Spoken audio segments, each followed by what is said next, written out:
We ने मिंगयुन से कहा कि वो उसे होली ग्रेल लाके दे ताकि वो उसकी मदद से उसका डार्क सोल स्टोन कलेक्ट कर पाए। उसके डार्क सोल स्टोन के काफी सारे टुकड़े कर दिए गए थे, तो फिर वो होली ग्रेल की मदद से उसे फिर से कलेक्ट करना चाहती है और डार्क सोल स्टोन के वापस आते ही वी की सारी पावर्स भी वापस आ जाएगी। फिर वी को बताया गया कि क्वीन भी उसे मिलना चाहती है, तो फिर वी पहले क्वीन से मिलने गई, लेकिन चारों ओर अब ये बात फैल गई है कि वी के पास उसका डार्क सोल स्टोन नहीं है। एक बार एक मेड ने एक चाय का प्याला तोड़ दिया था, तो वी ने उसे 3 दिनों तक घुटने पर बैठने की सजा दी थी। तो अभी वो मेड ये जान के बहुत ही खुश है कि उसके पास उसका डार्क सोल स्टोन नहीं है, वो एकदम ही यूजलेस है, वो ये डिजर्व करती है। वी जिस कैरियज में बैठ के आ रही थी उसका पहिया उस मेड ने अपने मैजिक से निकाल दिया, तो फिर वी गिरने वाली थी, लेकिन जिनफेंग ने उसे संभाल लिया और वो कहता है कि वी क्या तुम ठीक तो हो। वी कहते हैं कि ना जिनफेंग तुम यहाँ पे क्यों आए हो। जिनफेंग कहता है कि मैं यहाँ क्वीन से मिलने आया हूँ। वी कहती है तुम तो क्वीन के बहुत ही वफादार हो, तुम इंजर्ड हो फिर भी उसने तुम्हें बुलाया और तुम सीधा आ भी गए।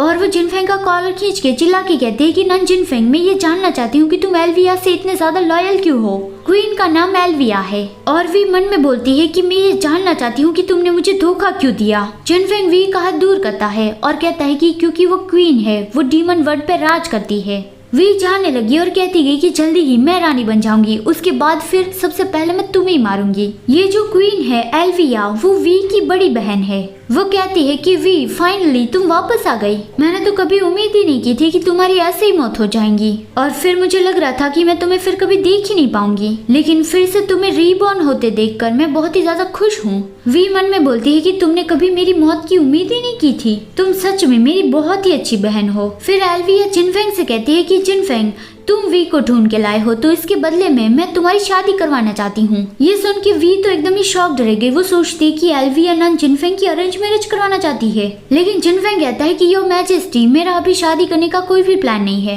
लेकिन एल्विया ने पहले से ही सारी तैयारी करके रखी थी। उसने नोबल फैमिलीज की काफी सारी लड़कियों को बुलाया और वी से कहा कि जिनफेंग तुम्हारे साथ बहुत ज्यादा टाइम रहता था, तो फिर तुम्हें उसकी पसंद पता होगी, तो फिर इन सारी लड़कियों में से तुम्हें उसके लिए एक लड़की चुन लो। इससे जिनफेंग और वी दोनों ही शॉक्ड थे। वी गुस्से से सोचते कि क्या तुम मजाक कर रहे हो, मैं उसके लिए एक लड़की चुनूं? एल्विया तुम जानती हो कि मैं नन जिनफेंग से कितना प्यार करती हूँ, तो फिर मैं उसके लिए कोई और लड़की कैसे चुन सकती हूँ? मैं ये नहीं करूँगी। लेकिन अब हम वक्त को पीछे भी नहीं कर सकते, अब मैं और नन जिनफेंग हम दोनों एक दूसरे के दुश्मन है। तो फिर वी मान ही गई कि अच्छा ठीक है।